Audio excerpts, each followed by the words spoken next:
Hi, everybody, and welcome to the Dr. Psych Mom Show. Thanks for subscribing if you have, and if you have not, please take the time right now to click on the subscribe link in the description of this episode. I just put out, or I'm going to put out a very good bonus episode on fantasy responses and how that impedes communication when there is a disparity between what somebody wants to hear in a relationship and then what they hear. So definitely check that out. Actually, that is going to have been the episode right before this one when I end up putting things out, actually. So check that out on all of my other bonus episodes, which you only get if you're a subscriber. Now, today I have a treat. I have a voice message from a listener, which is my favorite thing. So if anybody wants to go on the Anchor app and record me a question, those are always fun for me to answer, and it's fun for people to hear the actual question from the listener's actual mouth. So let's listen to that. Hi, I am a subscriber and a loyal listener to your podcast. Thank you so much for putting out such great stuff. I was wondering if you could do a podcast on dating as a single mom and how to incorporate that into your life with your kids. So basically, how and when to bring somebody around your kids, and if this differs, I'm sure it does, so how it differs based on the age of your child, and what issues this might bring up. So I'm particularly interested in the toddler phase, and I worry, I would like to spend time with people I date around my kid, but I worry that it will activate some attachment issues that I believe, as a result of my upbringing. I know you talk about this a lot. So any tips would be appreciated on that. And thanks so much. Okay, so thanks so much, listener, for the nice words about my podcast and also for the great question. So obviously, it is difficult to figure a lot of things out about dating when you're divorced and you have kids, because everybody's priority is not messing up your kids and making sure that the kids know that they're a priority, etc. So it sounds like the listener had attachment issues in her upbringing, and I'll just speak directly to the listener, and everybody else can listen too.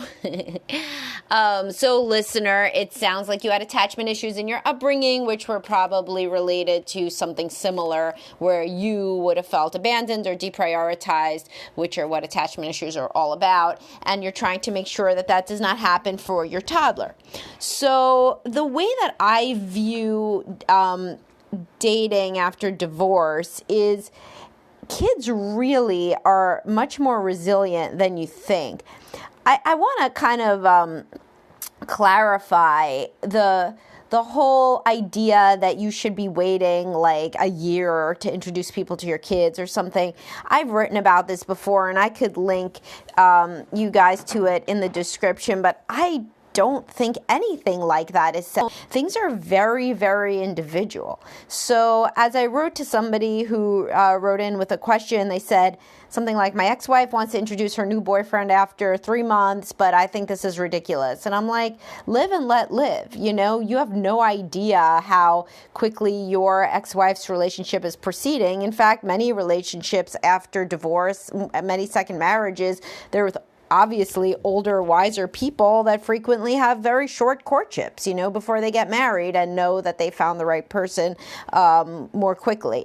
And some people are just not wired like that. So this guy, when I was writing back to him, he could wait a year to introduce his kids to somebody, but let his ex-wife do what she wants. And here's the thing, like, you do not have to only introduce your kids to one partner ever or they die. You know, I mean, this is a real strange way to view interpersonal relationships and modeling healthy dating. So let's say that you have a toddler and you're dating this guy and you have no idea whether it's really going to be anything, but you like him and he likes you and you're hanging out with him semi-regularly, right? I mean, why can't that guy come to the park? I feel like he can. You know, why can't that guy come over for dinner? people are always like, well, what if you break up and then your child has formed an attachment with this person and now they're very upset? I mean, people stop being friends with friends too. People move, I mean, people have friends that move away or that stop being their friends.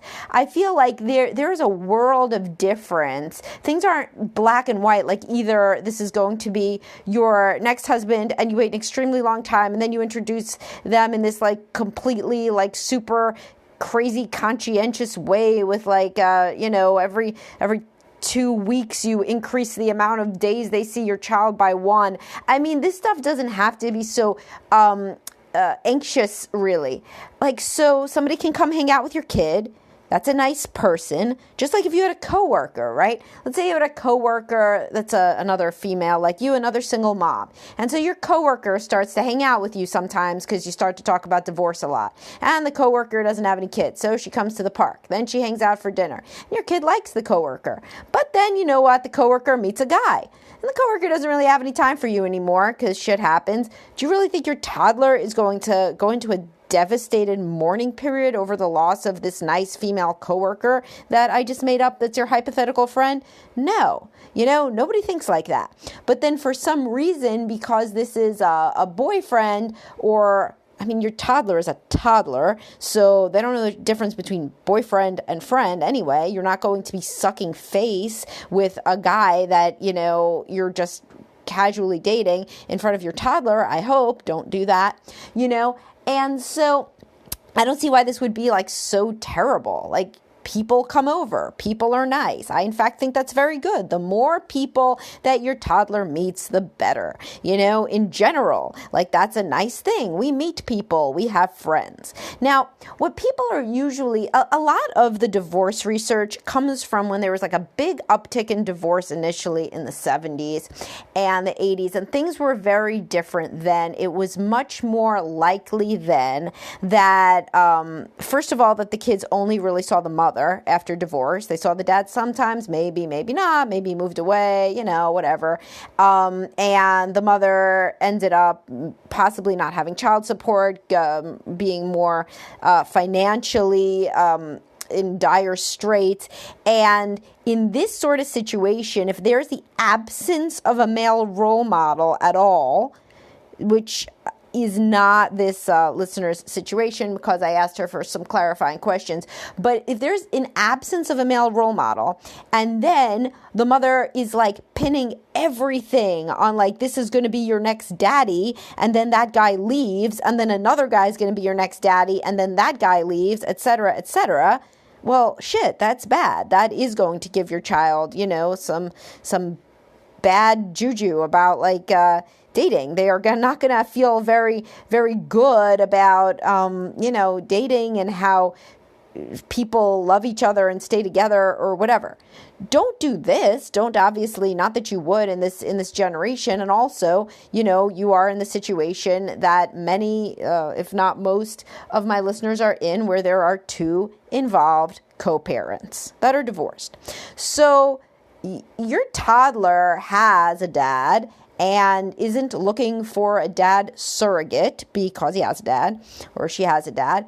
And, this is not going to make or break your toddler's life when, Joe Schmo comes to the park 2 times and then doesn't come again. Or maybe Joe Schmo ends up marrying you. We really don't know. So that is my overall idea, is kind of whoever hangs out, fine. But there do have to be some internal boundaries. So again, you're not sucking face with this person. You're not obviously leaving your toddler for extended period of time alone or any time alone because they're a toddler to be prioritizing this person. Basically, the role of this person is a fun friend that comes along, and your attention is still on your toddler. This person's attention should be on your toddler. I mean, they're a toddler. They take a lot of attention. So this person can hang out. If they have kids, they can bring kids. If not, not. Like, there are a lot of people that don't follow like super rigid rules for dating and then end up introducing the kid to a few girlfriends or boyfriends over the course before they remarry, if they remarry, and the kid is fine. It's much worse, quite honestly, for somebody to be long-term partnered with a second spouse that the kid can't stand, than for you to be introducing, like various people that you're dating at various times. Again, the key is prioritization. This should be a fun add-on. This person should be a fun add-on to the day that you are already going to have with your toddler. Now, if this person becomes a serious relationship, then we go into more of a relationship mode. Then you do have some physical affection in front of your toddler, and the person comes to most events, and the person is then having their own relationship that they are building in a serious way with your child as part of bedtime routine when they're around, and bath time routine and whatever else, or as things develop, they become a surrogate parent. But in terms of the initial stages of dating, this is not the role at all. This person is a fun friend. Now, you said, obviously, there's, you were curious about this age, but of course there's other ages, and as you pointed out, other ages have different sorts of issues. So don't expect this to be as cool and fun with your tween or your teenager. They're going to be like, who's this? Like, WTF. And so this, and even elementary schoolers may be more guarded. You kind of, if you think about it, you're at like a real easy phase now, because your kid is just having fun with whatever nice adult shows up. And as long as you have generally a social network, then your child is used to, sometimes we see certain friends, sometimes we see other friends. Mommy, though, is always prioritizing me, and I always do the same fun things pretty much. And sometimes somebody's around, sometimes they're not. What we don't have that sort of flexibility really with older kids. Certainly, you don't have to wait until you're going to marry somebody to introduce them, but they are going to be a lot more curious. They understand that an opposite gender friend is probably, not just a friend, and still they need to know that they are the priority and that this person is a fun add-on until this person becomes something more serious. But you are kind of at this age where really, anybody could come to the park. Of course, you would have to yourself use, your brain and your intuition to understand if somebody is really just not invested in you at all, and it's such a very casual thing, for example, then don't introduce them, because why? There's a possibility that they may not really even treat your kid very well, but anybody that you feel is a good person, that you have a genuine connection with, but you just don't know if you're headed toward anything real serious or not, but they're a good person, you're friends with this person in addition to dating them, sure, have those people around. But just watch out for your own attention should really, if you want these things to go well, your own attention should primarily be on your child, as it would be with any other sort of adult that joined the activity. You may be talking to the adult, but your attention is primarily on your child, and you're probably doing some kid activity. You're not going to go to a bar with your, guy you're dating and bring your kid, and expect your kid to be having fun as a toddler. No, we would be going to, a park or ice cream or what have you. So now if anybody's listening with elementary school kids or older, then you probably do want to wait at least until you know that this person can kind of roll with a little bit of an attitude from your children. Of course, your children shouldn't be giving a massive attitude toward anybody, because that is disrespectful, and you're the parent, you're in charge. But they may be a little bit cautious or wary, and you would want somebody who is at least as invested enough in the relationship so that if your kids ask a question like, are you dating mommy? Why do you like mommy? Are you going to keep dating mommy? That they have answers that are not, embarrassing, like, man, shit, I don't know, mommy's cool, but there's a lot of women that are cool. I mean, you don't want that kind of an answer. You want somebody who has a basic level of commitment. They may not say, yes, I'm going to marry your mother, children, but they say, yes, of course, we're together. And hopefully, because it's so easy for children to not really children are very black and white. So that's why ideally, as the children are certainly old enough to think about love and relationships, I don't know, 8 plus, I personally would wait until you feel like you love this person, not until you have a wedding ring on, not a wedding ring, an engagement ring on or whatever, but until you feel like you love this person or you feel at least very deeply bonded to this person and they feel the same to you. That could be a nice thing. And listen, if you break up with somebody and your kid asks about them, this is a wonderful way to model that breakups don't have to be devastating and horrible, and people can survive them and move forward in their lives. I mean, this is like such a great life skill to teach people. Now, there are people, children of divorce, that remember like mom was like laying on the couch for 5 days and drank like 3 bottles of whiskey when she had a breakup. Don't be that person, like that. The problem in that case when people recount such stories is not that mom introduced me to somebody. It's that mom had self-regulation problems and therefore could not withstand a breakup, and mom ought to have been in therapy, not that mom introduced me to somebody. Of course, mom, knowing herself, should not have introduced me to somebody in that case. But you see, the problem here is how mom handled that. Whereas, contrast that with people who say things in therapy to me and they're recounting stories and they're like, yeah, my mom dated somebody before my stepdad. He was a nice guy. That didn't work out though, and yeah, it was a lot better when she got with my stepdad and things. I really do love my stepdad. There's people who say stuff like that all the time, and it isn't like, my mom introduced me to this guy before my stepdad, and then I had a horrible trauma when he left our family. Things don't always have to be so dramatic and conflictual. You can teach your kids that there's a possibility to date after divorce and not even marry the first guy that you introduced them to, because you know what? You guys ended up realizing that you would be better off as friends.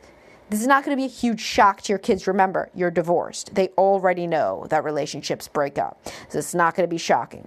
Now, if you are somebody who yourself knows that you get super head over heels in relationships and are like, have like massive I love you relationships and then break up 3 weeks later, then, I mean, that is not something to just let go. Like, that is something that, I don't care if you introduce your kids or not, your kids are going to notice your mood going up and down and up and down based on whatever man that you're with or that you're not with. So that is the key problem. So I guess to summarize, as long as you as the divorced parent have a strong sense of self and keep your child as the priority, then you can kind of date or not date, but it's not going to mess up your kid. If, however, you are tossed on the winds of whatever relationship you're in and your self-esteem is low and it rides up and down based on how a relationship is going,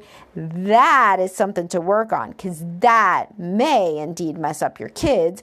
Not just meeting, oh, hello, Joe Schmo, you're the guy who comes to the beach with us when we go to the beach, and then, 6 months later, here is, whoever, Fred, that came with us bowling a couple of times. That does not mess them up. But what messes them up is seeing a parent whose self-esteem and mood is completely tied to the outcome of intimate relationships. So that could be something to think about if you are anybody listening to this that has worried about how their children would react to relationships. Remember, if you keep a strong, sturdy sense of self, that's what your kids are watching, and then that is the role model that they have, and it's a good role model for kind of mom prioritizes us, mom or dad prioritizes us, and if they're dating somebody, they still prioritize us, and if that ends, they're sad, but they move on, and we're always taken care of.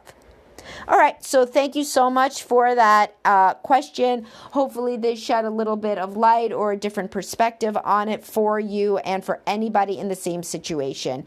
And again, please rate and subscribe to my podcast, and have a great night, everybody.